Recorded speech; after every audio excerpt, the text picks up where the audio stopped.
Yes, the problems are complex, but you're just looking at the dark side because so's our capacity to respond, isn't it? Communications, data banks, technology. We already have the tools to deal with a lot of these problems, even if they are more complex. Candide himself, the eternal optimist. But don't you see that all these new technologies, they're causing more problems than they solve?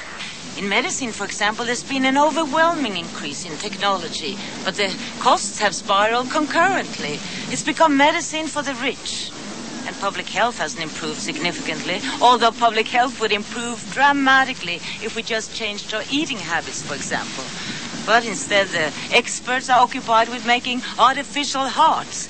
But if our agribusiness had fed us better instead of chopping down the rainforests in order to make cattle ranches, in order to produce more and more red meat, which is one of the direct causes of heart attacks, then maybe we wouldn't have to spend so much of our money on artificial hearts, and so on and so on. Well, this is all examples of interconnectedness. But Sonia...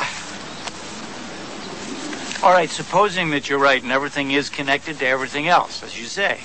Still, you've got to start somewhere, don't you? So that's the real political question here. Where do you start? By changing the way we're seeing the world. You see, you're still searching for the right piece to fix first. You don't see that all the problems simply are fragments of one single crisis, a crisis of perception. Oh, good. The world is coming to an end, and you say it's a crisis of perception. I'm sorry, that's a little abstract for me. And all of this stuff about modern medicine, all your criticisms. I mean, I may be a doctor's son, but you have to admit that this mechanistic medicine has been pretty successful. Well, up to a point. But simply by blocking the mechanisms of a disease doesn't mean healing it. I mean, it's like in politics. It's just shifting the problem to another sphere. Are you going to help me in this, or are you going to leave me stranded out here in this argument by myself? I'm going to leave you stranded.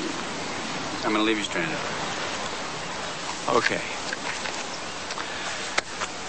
A person goes to a doctor today with recurring attacks of gallstones, and the doctor takes the gallbladder out, and lo and behold, the pain goes away.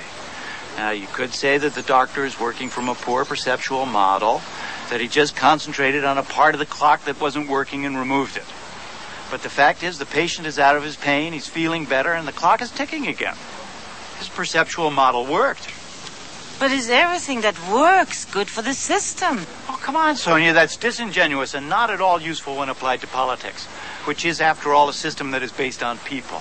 It's the art of bringing people to agree on a certain course of action. If that course of action succeeds, the people are satisfied. If not, they're not.